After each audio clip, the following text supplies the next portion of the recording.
I've always thought of Saturday dinners at my parents' house as predictable. A roast in the oven, soft jazz humming in the background, and my mother fussing over whether the napkins matched the placemats. But that night in Bellevue would shatter the routine and set in motion a chain of events I couldn't have imagined. My name is Danica Hayes. Danny to almost everyone. I'm 30, a senior investment analyst in Seattle, the kind of woman who triple checks her grocery receipts and color codes her budget spreadsheets.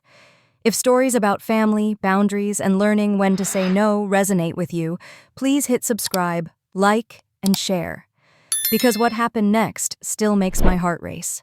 The Hayes family dining room smelled of rosemary and garlic. My mom, Evelyn's signature roast chicken.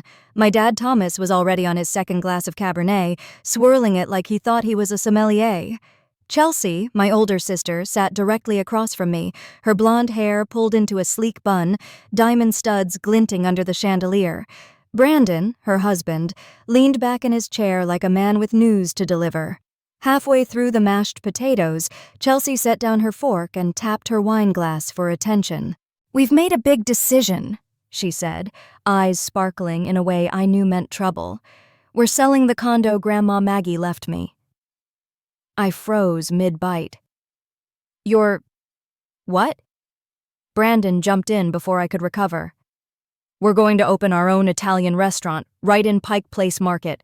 Perfect location, tons of foot traffic, and I know everything there is to know about authentic Italian cuisine." "Authentic?" I repeated slowly, my voice flatter than I intended. "You mean from those summer trips to Napa?" "Exactly," he said, grinning. Mom clasped her hands like she was hearing about a grandchild. "Oh, Chelsea, that's wonderful. You've always had such vision. Your grandmother would be so proud." I set my fork down. "Have you run the numbers? Selling the condo means losing your only property asset. Why not take out a business loan instead?" Chelsea's smile tightened. "Here we go. Classic Danny, overthinking everything." I leaned forward. "Do you even have a business plan? You've got Liam and Harper to think about, and—" Brandon cut in, waving his fork. "Kids are resilient, and Chelsea's got restaurant experience." I looked at her. "You mean those 3 months as an admin at that cafe before Harper was born?" She rolled her eyes. "God, you're boring. This is why you're still single. You never take chances." The words landed like a slap, but I kept my face neutral. I'd heard variations of this since we were kids. Chelsea, the dreamer. Me, the safe one. Dad chuckled in that patronizing way he has. "Not everyone's cut out to be an entrepreneur, Danny. Some people prefer a steady paycheck. Nothing wrong with that." I took a sip of water to hide the heat creeping up my neck. My parents' admiration was practically radiating across the table toward Chelsea and Brandon. No one mentioned the possibility of failure. No one asked what would happen if the restaurant flopped. The conversation swirled around them like champagne bubbles, menu ideas, decor themes, the soft opening date they were already penciling in. I tuned out for a moment, watching the steam rise from the chicken on my plate. In my mind, I could already see the spreadsheet. Startup costs, monthly rent at Pike Place, staffing, marketing. And the statistic that had stuck with me from an industry report: most restaurants don't survive past their first year. When I glanced back up, Chelsea was laughing at something Brandon said about fusion ravioli. My parents were nodding like they were listening to gospel. I pushed the potatoes around my plate, my appetite gone. I knew this night would be replaying in my head for weeks. And deep down, a quiet, unwelcome thought began to form. When this blows up, and it will, they're going to expect me to fix it. By the time I drove back to my townhouse in Tacoma that night, the February drizzle had turned into a steady sheet of rain. Headlights from passing cars cut across my windshield, each flash briefly lighting the knot in my stomach. Chelsea's announcement was still ringing in my ears, like a song I didn't like but couldn't turn off. I tossed my coat over the banister and made my way to the kitchen. The familiar scent of Earl Grey greeted me as I filled Grandma Maggie's porcelain teapot, white with tiny blue violets painted around the rim. I'd kept it safe on the highest shelf since she passed, like holding on to a piece of her meant she was still here. The steam curled upward, and with it, the memory of that hospital room came rushing back. It had been late autumn. The leaves outside Harborview Medical were turning the color of rust. Maggie's once strong hands that had baked pies from scratch and replanted her garden every spring, now trembled against the blanket. Chelsea was perched on the edge of the bed, chattering about how perfect the condo in Capitol Hill would be for her future family, dropping phrases like entertaining space and city views. She had a knack for making her wants sound like inevitabilities. Maggie's gaze had drifted to me, soft but steady. "You've always been the practical one, Danny," she'd said, her voice thinner than I remembered. "The house in Tacoma isn't fancy, but it's paid for. And I know you'll take care of it, and yourself." I'd nodded, swallowing the lump in my throat. "I will, Grandma." Chelsea hadn't even looked my way, too busy describing the perfect marble countertop she planned for the condo kitchen. That was Chelsea, always reaching for the next shiny thing, never stopping to consider how it might tarnish. I'd seen the same script since we were kids. At 8, she cried for an hour in the middle of a JCPenney because Mom wouldn't buy her a second pair of glitter sneakers just in case. At 15, she sulked for days when Dad bought her the wrong cell phone, the newest model, but not in the color she wanted, and every time, our parents had caved. I remembered one summer evening years before Maggie passed, when Chelsea announced she was dropping out of her community college program because classes were boring and she wanted to travel. Mom had clapped like Chelsea had just cured cancer. Dad had poured her a congratulatory glass of wine. Meanwhile, I'd been told I was too rigid when I asked what her plan was after the trip. I sipped my tea now, the warmth doing little to cut the chill under my skin. This wasn't about a restaurant. It was about a lifetime of them applauding her leaps while dismissing my caution as negativity. And every leap Chelsea took, someone else caught her, usually my parents. Setting the cup down, I wandered into the living room. The walls still held Maggie's framed photographs, her wedding day in black and white, a shot of her holding me as a newborn, the old family house in Yakima. Each one felt like a quiet reminder that stability wasn't boring. It was a kind of love. I pulled the blanket over my lap and reached for my laptop, opening a spreadsheet almost without thinking. Old habit. Numbers made sense when people didn't. Rent on a Pike Place location. Average Seattle restaurant failure rates. Cost of staffing, equipment, inventory. The projected line trended steeply downward in my head before I even typed it out. The truth settled in like the rain outside. Chelsea's dream had all the makings of a storm, and when it broke, I knew exactly where the first lightning strike would land. Still, a part of me clung to the hope that maybe, just maybe, I was wrong, that she'd beat the odds, that my parents' faith in her wasn't misplaced. I closed the laptop and stared at the teapot on the counter. Maggie had been right about me. I was practical. But she'd also been wrong about one thing. I wasn't sure I could keep taking care of everyone else just because they expected me to. And deep down, I had a feeling I was about to be tested on that sooner than I wanted. 2 weeks slipped by in a blur of client meetings, late nights at the office, and rain that never seemed to quit. I'd almost managed to push that dinner conversation into the dusty corner of my mind where old arguments go to nap. Almost. It was a Tuesday, lunch hour. I was at my desk in Seattle, nursing a lukewarm cappuccino and scrolling through the final revisions for an investment portfolio when my phone lit up with Mom. A knot formed instantly. Mom wasn't the type to call in the middle of the workday unless it was important or dramatic. I swiped to answer. "Hey, Mom, everything okay?" Her voice came through bright, practically bubbling. "Danny, you're not going to believe it. They sold the condo." My stomach tightened. "Already?" "Oh, yes, and you should see the space they found," she gushed. "Right in Pike Place Market, prime location. You know that row near the flower stalls? It's perfect. Brandon's already sketching out the menu, and Chelsea's been posting photos of mood boards on Instagram. Over 1,000 followers on their restaurant page already. Isn't that exciting?" I pinched the bridge of my nose. "Where are they living now?"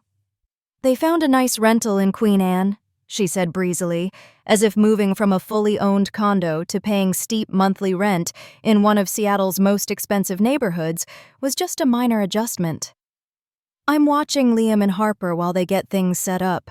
They're talking about a grand opening party next month. You'll come, won't you? I glanced at the spreadsheet open on my monitor. Columns of numbers swam before my eyes: rent, utilities, marketing costs, turning into flashing warning signs in my mind. I'll see what my schedule looks like, I said, keeping my tone neutral. They're really doing something big here, Danny, Mom pressed. You should be proud. I murmured something non-committal and hung up, staring at the financial report like it might explain how any of this made sense. After work, I stopped by Pike Place. The rain had eased into a mist, the air smelling faintly of fish stalls and fresh bread. I found the address Mom had mentioned. The space was sandwiched between a bakery with lines out the door and a shop selling hand-carved chess sets. Through the glass, I could see Brandon inside, wearing jeans and a Henley shirt, gesturing wildly to a contractor about where the wine wall should go. Chelsea was perched on a stool, swiping through her phone, her laugh sharp enough to carry over the hammering. It looked charming, I had to admit. Warm brick walls, big front windows, the kind of place that could photograph beautifully for social media. But charm doesn't pay invoices. I stood there for a minute, the drizzle settling into my hair, watching my sister beam at something on her screen. She looked like someone who believed the hard part was already over. Part of me wanted to go inside, to at least ask if they'd crunched the numbers beyond "this would be cute." Another part knew how that conversation would go. Eye rolls, a jab about my pessimism, and a subtle reminder that I was just the sister who played it safe. So I turned away, pulling my coat tighter against the wind. On the walk back to my car, my phone buzzed again. A text from Mom with a photo of Chelsea and Brandon holding a mock-up of their restaurant logo. Hayes and Company Trattoria, opening soon. The font was elegant, the colors rich, the kind of branding that screamed money was spent here. I stared at it for a long moment, then tucked the phone back in my bag. I wanted to believe they knew what they were doing, but all I could hear was Grandma Maggie's voice in my head. The house isn't fancy, but it's paid for. You'll appreciate its value more than anyone else could. And in that moment, I knew Chelsea hadn't just sold a property. She'd traded stability for a dream with no safety net. By the time the grand opening invitation landed in my mailbox, a thick cream card with embossed gold lettering, it was mid-March, and Seattle's skies had finally given us a few teasing hints of spring. The card smelled faintly of expensive paper stock, the kind you pay extra for so people will think you've already made it. I told myself I'd just drop by for a bit. Smile, sip something fizzy, maybe take a few pictures for Mom, and leave before the inevitable comparisons started. Pike Place Market was glowing under strings of warm Edison bulbs that night. The storefront for Hayes and Company Trattoria had been transformed. Big front windows framed with hanging baskets of fresh rosemary and basil, the air rich with garlic and butter before I even stepped inside. Chelsea spotted me almost immediately. "Danny, you came!" she squealed, air kissing my cheeks, her champagne glass sloshing dangerously close to my sweater. She wore a deep green silk dress that probably cost more than my last mortgage payment. Her hair swept into one of those loose chignons that looked effortless but took a stylist an hour. Brandon appeared beside her, one hand tucked casually into the pocket of a brand-new tailored blazer. "Isn't it great?" he asked, sweeping his arm toward the dining room like he was unveiling a masterpiece. "I'll give them this."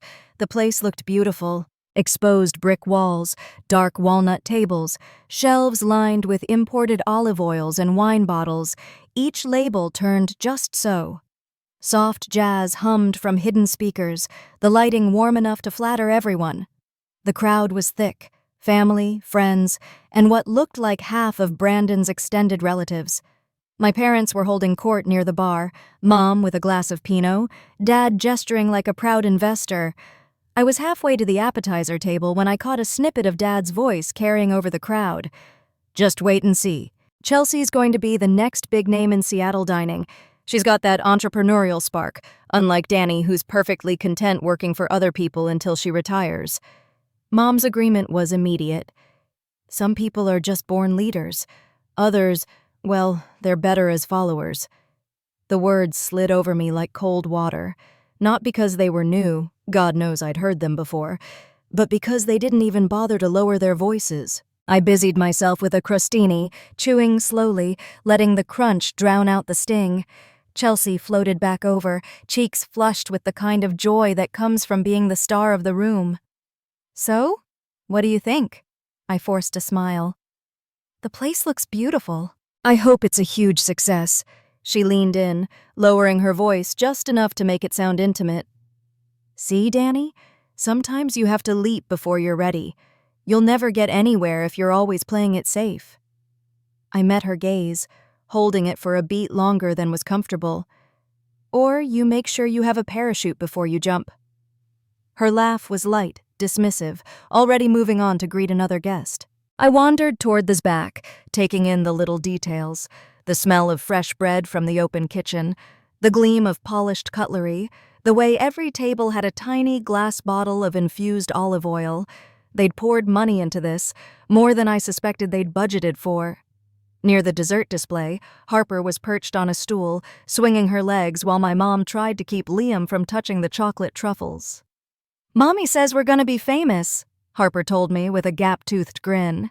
I smiled back, but my eyes drifted toward the kitchen pass, where a waiter was quietly wiping sauce smudges off a plate before delivering it. It was a small thing, but I noticed, the kind of thing you start doing when the kitchen's already moving at full tilt, and you're not even halfway through the night. The evening blurred into a swirl of congratulations, toasts, and laughter. I stayed long enough to be polite, applauding during Brandon's thank you speech and raising my glass when Chelsea promised, "This is just the beginning." But as I stepped back out into the cool March air, the buzz of the crowd fading behind me, I couldn't shake the thought that beginnings are the easy part. It's the middle and the end that really test you. The Sunday after the grand opening, I pulled into my parents' driveway just as the scent of Mom's pot roast drifted through the open kitchen window. For as long as I could remember, Sunday dinners had been a fixture, same table, same jokes, same unspoken hierarchy. But since Hayes and Como Trattoria opened, these dinners had taken on a new theme: Chelsea's personal press conferences. That first week, she swept in wearing a cream blazer over distressed jeans, sunglasses still on her head, even though the sun had set an hour ago. Brandon trailed behind her with a bottle of wine from one of our new suppliers, making sure to announce that it was a limited vintage you couldn't get at retail. By the second week, it was déjà vu. Chelsea at the head of the conversation, Brandon chiming in with tasting notes like he'd been born in a vineyard. Mom and Dad hung on every word, how the Friday night crowd was electric, how a local blogger called their tiramisu life-changing. "You should have seen the table by the window last night," Chelsea said one evening, twirling her fork in the air. "A couple celebrating their anniversary. They said it was the best meal they've ever had." "That's our girl," Dad beamed. "Always knew you had the touch for business."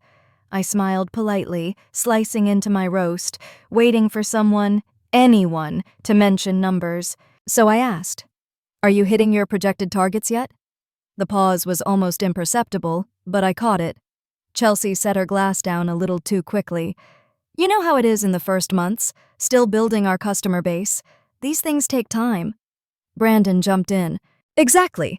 We're focused on the experience right now. Profits will come." I nodded. But inside, a familiar unease was stirring. In finance, experience now, profit later usually meant we're bleeding cash and praying for a miracle. The next Sunday, the tone was different. Chelsea was still dressed to impress, sleek black dress, red lipstick, but she looked tired, the skin under her eyes faintly shadowed. Brandon talked more than she did, filling in the silence with stories about new menu innovations. "What kind of innovations?" I asked, more curious than confrontational. He grinned. "Thinking about adding sushi rolls, to draw in a broader crowd." I blinked. "Sushi? At an Italian restaurant?" Chelsea waved a hand. "It's called fusion, Danny. People love it." I bit back the comment forming on my tongue, the one about brand identity and confused menus being a red flag. Instead, I took in the small tells. How Chelsea's laugh didn't reach her eyes, how Brandon's stories had more plans than results. Even Mom seemed to notice. "You look a little pale, sweetheart," she said, passing the potatoes. "Just tired," Chelsea replied, forcing a smile. "Owning a business is a lot." For a moment, the room was quiet, just the clink of cutlery and the hum of the fridge. Then Dad cleared his throat and steered the conversation back to safer ground. Football scores, a neighbor's new car, like we hadn't just brushed against the edge of something fragile. Driving home that night, the wipers swiping away steady rain, I replayed the evening in my mind. The shimmer from opening night was still there, but it was thinner now, stretched over something more brittle. I'd seen it before, in clients who'd sunk everything into a venture without a fallback, in friends who thought passion could outrun debt. The first cracks always showed in the eyes, the voice, the tiny hesitations between words, and once they appeared, you couldn't unsee them. It was a mild April evening, one of those rare Sundays when Seattle skies stayed clear long enough for the sunset to stain the horizon gold. The smell of rosemary bread drifted from Mom's kitchen as I stepped inside, slipping off my shoes and hanging my coat on the same peg I'd used since high school. Chelsea and Brandon were already there, sitting unusually close at the dining table. Liam and Harper darted between the living room and kitchen, chasing each other with a foam sword and a plastic tiara. "Danny," Mom called from the stove, her voice buoyant in a way I hadn't heard in weeks. "You might want to sit down before dinner. There's news." I arched an eyebrow but took my seat across from Chelsea. She was wearing a pale blue wrap dress, her hair loose around her shoulders. Her smile was wide, too wide, the kind that usually came before a performance. Brandon reached for her hand. "We have an announcement," he said, his tone rehearsed. Chelsea's gaze flitted between Mom and Dad before landing on me. "We're having another baby." The words landed like a rock dropped in still water. Mom gasped, pressing a hand to her chest. "Oh, sweetheart, that's wonderful." She rushed around the table to hug Chelsea, nearly knocking over her wine glass. "Another grandchild to spoil." Dad chuckled, clapping Brandon on the shoulder. "You're building quite the legacy, son." Liam and Harper picked up the chant instantly. "Baby! Baby! Baby!" as they danced around the table. I set my fork down, the tines clinking against the plate. "Chelsea, are you sure this is the best timing? The restaurant's still—" I trailed off, searching for the least incendiary word. "Finding its footing." The room went still. Even Harper stopped mid-spin. Mom's expression hardened. "A baby is always a blessing, Danny. Always."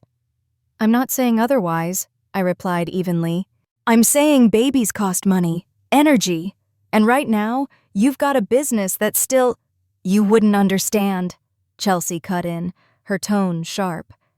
"You've never had to juggle more than your spreadsheets and your yoga schedule." Brandon smirked, leaning back in his chair. "Not everyone's built for risk, Danny. That's fine, but Chelsea and we make it work." Something in my chest tightened. This wasn't about babies. It was about the way they painted my caution as cowardice, my stability as stagnation. I took a slow breath. "I hope it works out," I said finally, pushing my chair back just enough to make the wood scrape the floor. "For everyone's sake." Chelsea's smile returned, brittle but intact. "It will. You'll see." Dinner carried on in a blur of roast chicken, clinking silverware, and baby name speculation I tuned out entirely. From my spot at the table, I watched her laugh at Mom's suggestions, watched Brandon refill her glass with sparkling water instead of wine, watched my parents glow as if the universe had just gifted them a sign that all was well. But behind Chelsea's easy grin, I caught it. A flicker of something else. A shadow in her eyes, like the moment you realize you've stepped onto thin ice but keep smiling so no one notices the cracks beneath your feet.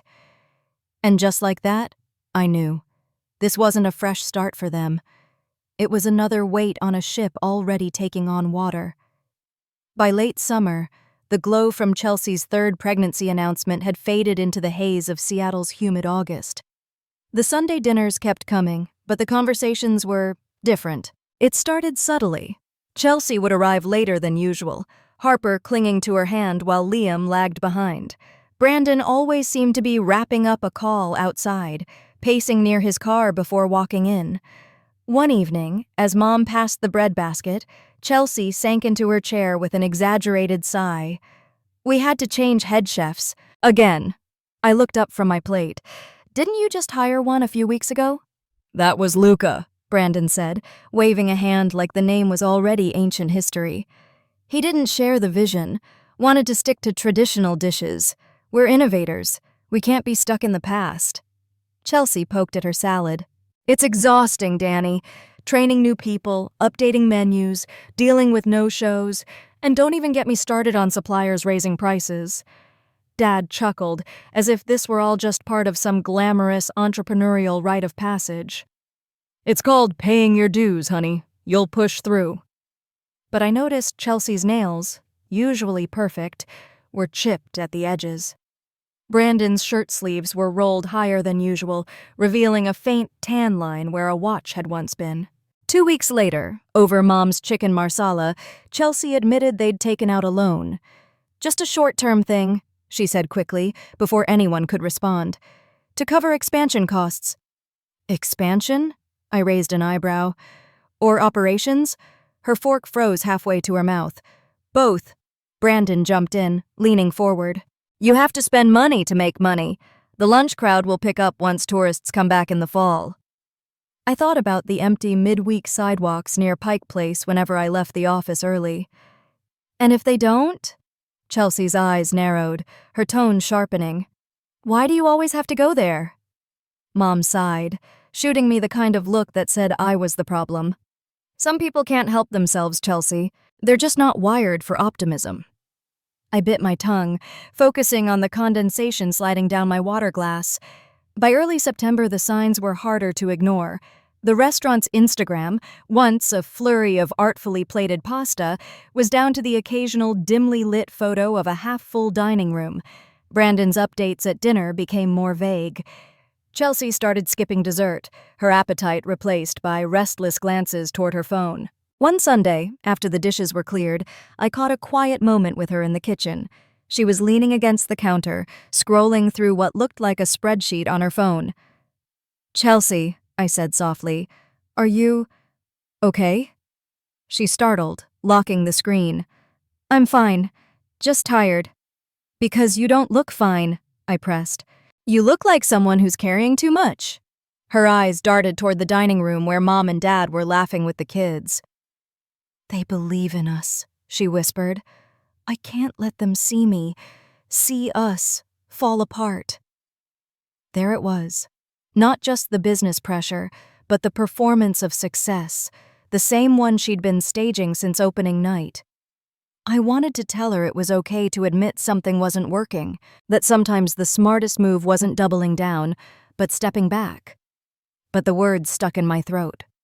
Because Chelsea didn't want advice. She wanted a co-star in her story, someone to nod along and clap through the rough scenes, and I wasn't willing to play that role anymore. By late November, the rain had settled in for the season, and so had the heaviness around the dinner table. Chelsea's once colorful updates about the trattoria had shrunk to clipped phrases. Slow week. Staffing issues. Supplier delays. Brandon filled the gaps with forced optimism, but even he had stopped bringing bottles of exclusive wine to show off. It wasn't just the words, it was the way they both carried themselves now. Chelsea's dresses were looser, her makeup thinner, as though she was conserving energy for something other than appearances. Brandon's shirt collars looked worn, and his hair was overdue for a cut. One Sunday, between bites of roast beef, Mom casually mentioned, "They're closing on Mondays now, to cut costs." Chelsea's fork paused mid-air. "It's temporary," she said quickly, eyes darting to me like she could will me not to respond. I didn't. Not then. But the signs kept piling up. I started hearing things before they said them, through snippets of overheard conversation at the market, through the muted panic in Chelsea's voice when she called Mom in the middle of the day. The lunch crowd had thinned out after the tourist season. Dinner reservations were slipping. The online reviews, once glowing, had begun to sour. Service was slow, Menu was confusing, too pricey for the portion size. By early December, the restaurant's Instagram page went quiet. The last post, a dimly lit 2-for-1 Tuesday promotion, had barely 3 likes. At dinner that week, Chelsea finally said it aloud. "We're struggling," she admitted, pushing peas around her plate. "The turnover's killing us. We've gone through 6 head chefs because Brandon keeps wanting to innovate. The loan payment's eating up most of what we bring in." Brandon's jaw tightened. "Innovation is what sets us apart." "It's what's driving people away," she snapped, then immediately glanced at Mom, as if she'd just broken some unspoken rule about disagreeing in front of family. The silence that followed was heavy enough to bend the air. Mom reached for Chelsea's hand. "Every business hits bumps. You'll get through this." Chelsea shook her head. "This isn't a bump, Mom. It's a cliff." Her words lodged in my chest, because they weren't melodrama, they were truth. Over the next few weeks, it unraveled fast. Vendors stopped delivering without upfront payment. The landlord sent a notice about late rent. An investor, apparently their largest, pulled out entirely. The Sunday before Christmas, they didn't show up for dinner. Mom said they were tied up with inventory. I knew better. On New Year's Eve, I found out from a mutual acquaintance at the market Hayes & Company Trattoria had been sold. Not for profit, not even to break even. The sale barely covered the outstanding vendor bills, leaving Chelsea and Brandon with nearly $200,000 still owed to the bank. That Sunday, when they finally came to dinner, they looked hollow. Brandon sat stiff, scrolling through his phone as if there might be a magic email offering him a CEO position. Chelsea kept bouncing Olivia on her knee, her eyes glassy but determined not to cry. Mom tried to fill the silence with small talk about the weather. Dad cleared his throat and asked if they had next steps. Chelsea's voice was small. "We're looking at options." Brandon added, "We just need to find the right opportunity. I'm not going to flip burgers somewhere." I felt the heat rise in my chest, but stayed quiet, watching Liam draw spirals on a napkin, Harper trying to braid her own hair. Because even as my parents nodded along, I knew what was coming. When people run out of money, they look for shelter. And in this family, shelter often meant me. The invitation came disguised as a normal Sunday dinner. Mom's voice over the phone had been unusually bright, a little too rehearsed. "We'd really like you to be here this week, Danny. Everyone will be there." By everyone, she meant Chelsea, Brandon, the kids, and apparently, an agenda. When I walked into my parents' Bellevue dining room that evening, the air felt heavy. Chelsea and Brandon were already seated, side by side at the far end of the table. Mom was perched at the head, Dad next to her, his hands folded like he was about to preside over a board meeting. Liam and Harper were in the corner, tapping away at tablets. Baby Olivia was asleep in her carrier, a tiny hand peeking out from the blanket. I hadn't even taken off my coat when Dad cleared his throat. "Danny, we've been talking, and we've made a decision." My pulse ticked up, ticked. "About what?"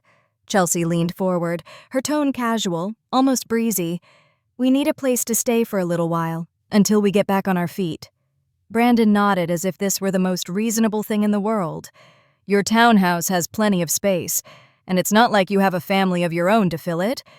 I set my bag down slowly. "How long is a little while?" Chelsea shrugged, examining her nails. "Hard to say. Could be a couple of years.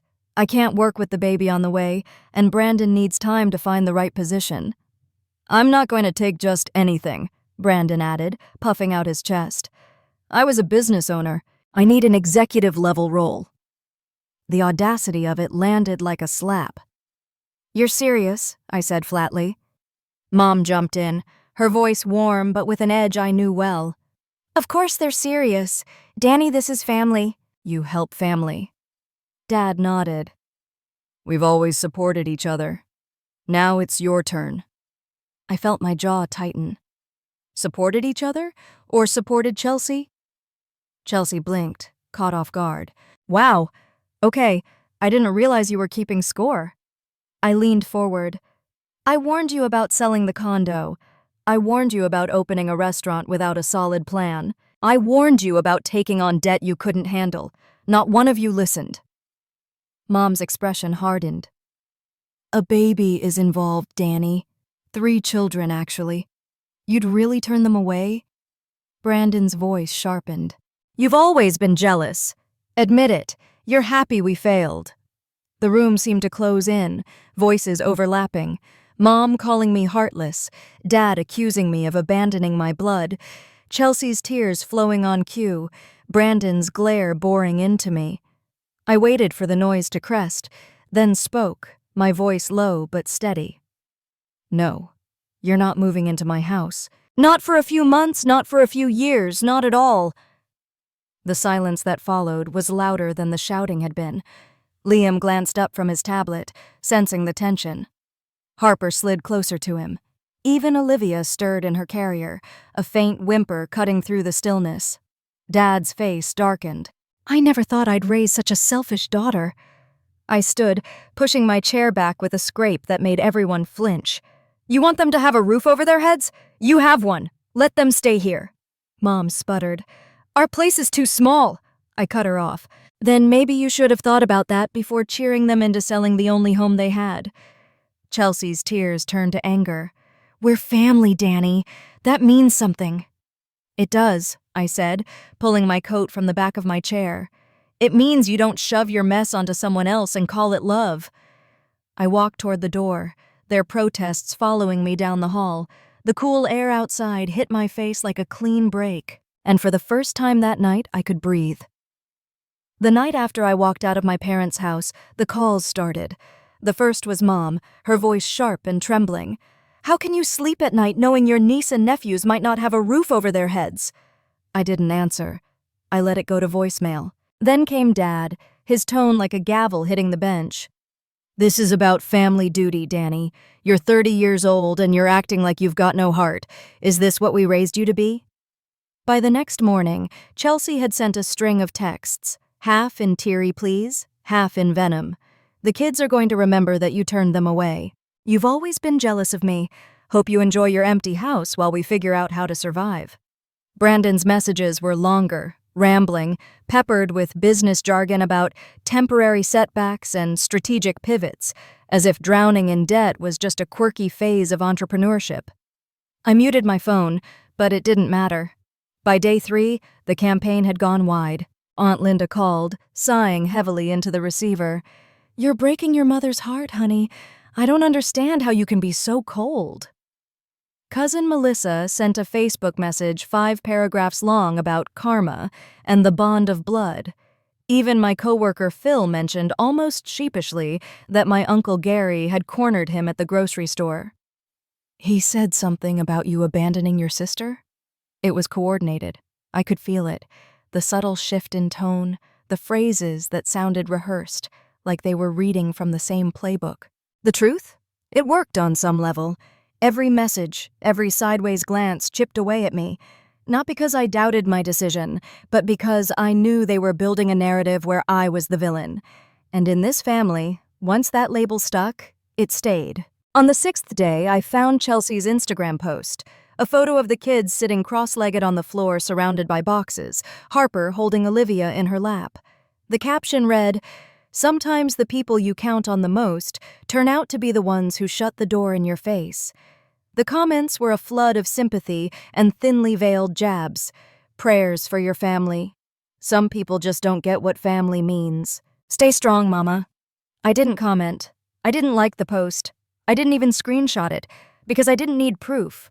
I already knew how the story was being told without me. That night, I sat at my kitchen table, a mug of tea cooling in my hands, staring at the new deadbolt I'd had installed 2 days ago. The locksmith had barely finished before I added a security system and ordered cameras for the front and back entrances. It wasn't paranoia, it was preparation, because I knew my family well enough to know they wouldn't just give up. And if there was one thing I'd learned from years of watching Chelsea's messes get cleaned up by someone else, it was that when they couldn't get in through the front door, they'd find another way. The first alert came just after 5:30 p.m. on a Wednesday, while I was still stuck in traffic on I-5. My phone buzzed with a push notification from the security app. Front door. Attempted entry detected. My pulse spiked. I tapped the live feed. There they were, Chelsea, Brandon, and the kids, clustered on my front porch like a tableau of inconvenience. 2 large suitcases flanked the door. Liam was slouched on one, scrolling on his phone. Harper sat cross-legged, picking at the zipper. Olivia fussed in her carrier, her small cries rising and falling. And Brandon? Brandon was at my door, key in hand, jiggling it in the lock. My mother's spare, no doubt. I turned onto my street just as Brandon leaned in, muttering something to Chelsea. She stood off to the side, arms crossed, scanning the driveway as if willing my car to appear.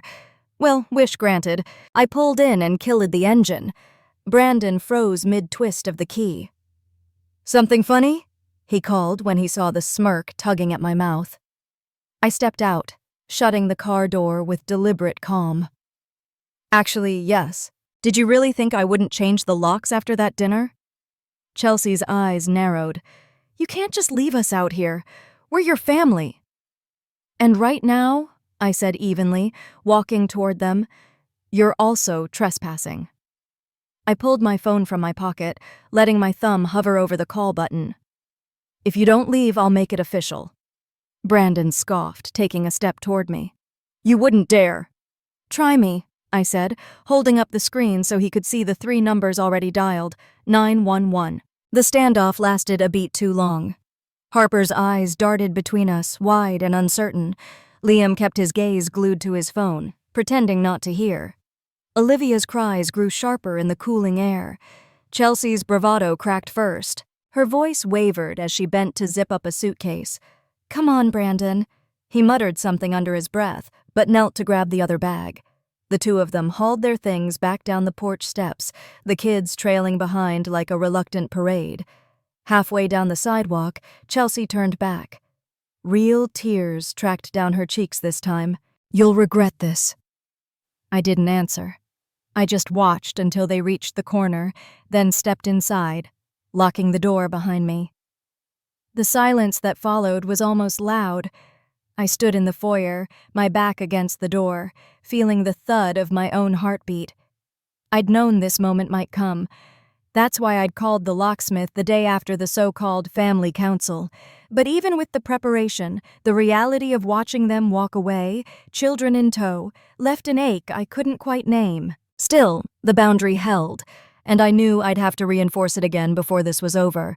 By the next morning, I'd made up my mind. Not because of Chelsea's tears or Brandon's threats, those had rolled off me like rain on glass, but because of the way Harper had looked at me on the porch, eyes darting between us, unsure which adult she was supposed to trust. The kids hadn't asked for any of this. I called in sick for the first time in years. By 9 a.m., I was touring rentals in North Seattle, notebook in hand. After a few hours and a lot of polite no's from landlords who visibly flinched at 3 kids, I found it. A clean 3-bedroom unit on the 3rd floor of a brick building, walking distance to an elementary school and a small park. The landlord hesitated. I slid the paperwork across his desk and placed my checkbook on top. 6 months in advance, I said. Non-refundable. Today. By noon, the lease was signed. The keys felt heavier than they should have. Saturday morning, I drove to my parents' house. As expected, everyone was there for breakfast. The smell of pancakes and bacon hit me the second I stepped inside, but so did the silence when they saw me. Mom's spatula hovered mid-flip. Dad's newspaper sagged in his hands. Chelsea sat at the table, Olivia in her lap, Brandon beside her scrolling through his phone. Liam and Harper were fighting over the syrup bottle. I placed the keys and a manila folder in the center of the table.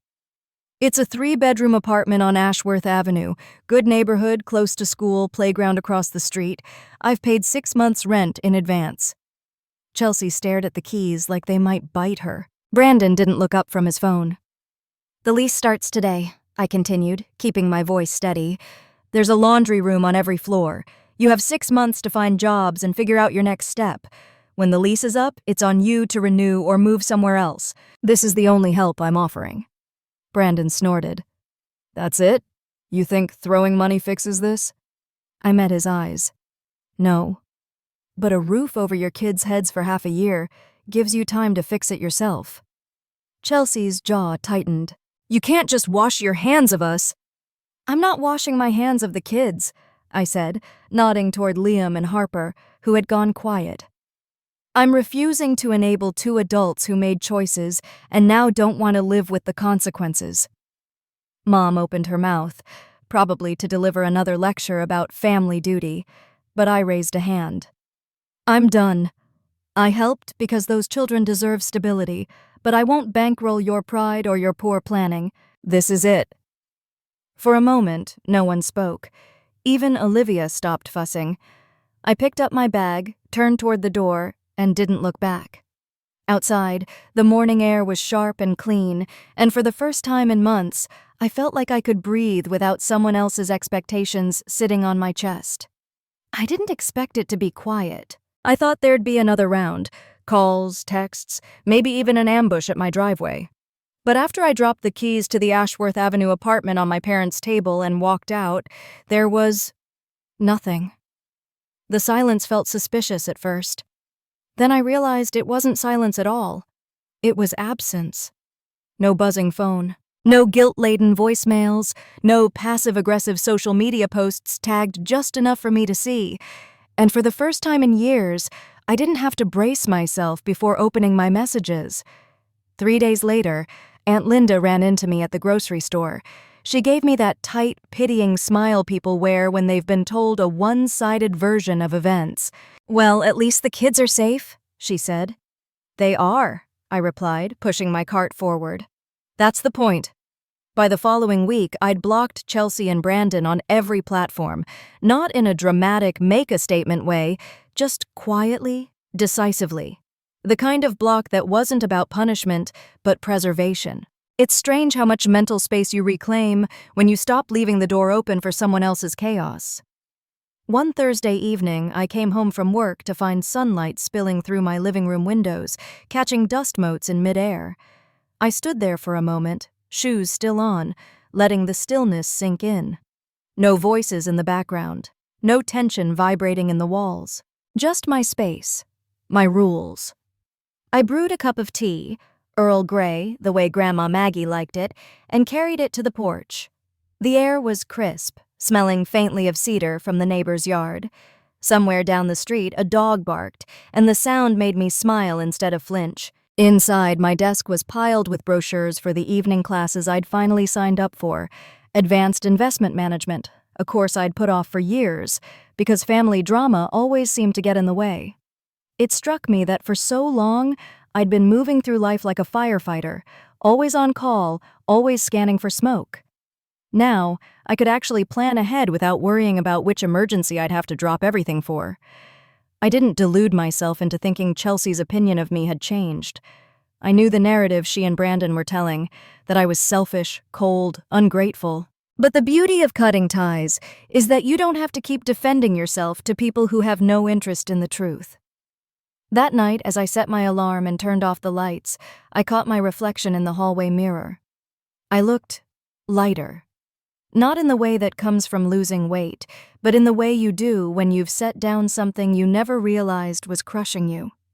Freedom didn't come with fireworks or applause. It came with breathing evenly, sleeping deeply, and knowing that for once, my life belonged entirely to me. It's been 6 months since I closed the last door on that chapter. This morning, sunlight poured into my kitchen like it had been waiting for me to notice it. My little rental on the east side isn't fancy. White walls, slightly creaky floors, but it's mine. I've filled it with pieces that feel like home. The oak table I found at a yard sale, the navy armchair that hugs you when you sit, the mismatched mugs that make coffee taste better somehow. I set my phone on this counter.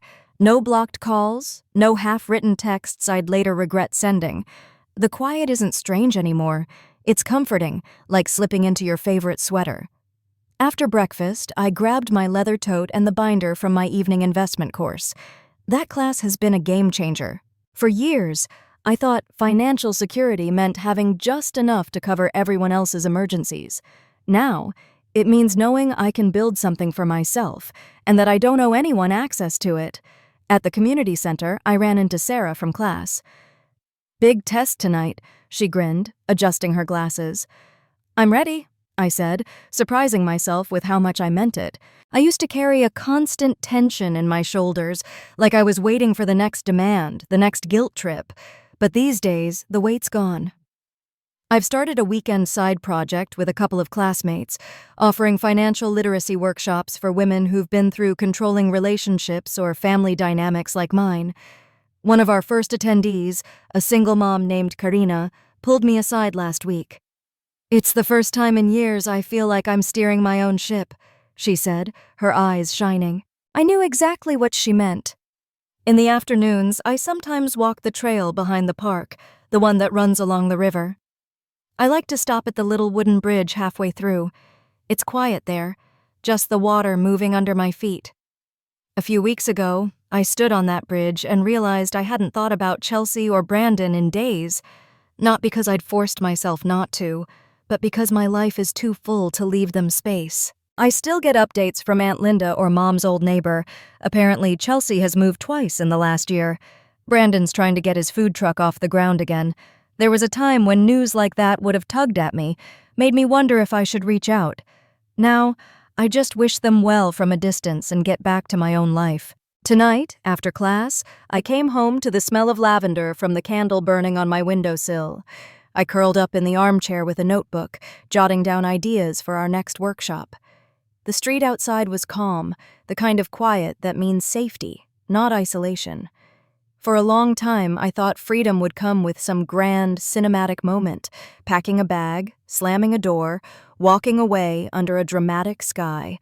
But the truth is, freedom looks like grocery lists without dread, mornings without knots in your stomach, evenings that belong entirely to you. I've learned that boundaries aren't walls to keep people out. They're gates you open only for those who respect the space you've built. And if there's one thing I want anyone listening to my story to take away, it's this. You're allowed to protect your peace. You're allowed to say no without apologizing. You're allowed to build a life where you're not someone's safety net at the cost of your own stability. Because the truth is, you can't save people who refuse to stand on their own, but you can save yourself. And sometimes, that's the most loving thing you can do. If my story resonated with you, please hit like, subscribe, and share it with someone who might need to hear it. And tell me in the comments, what's one boundary you've set that's changed your life? I'd love to know.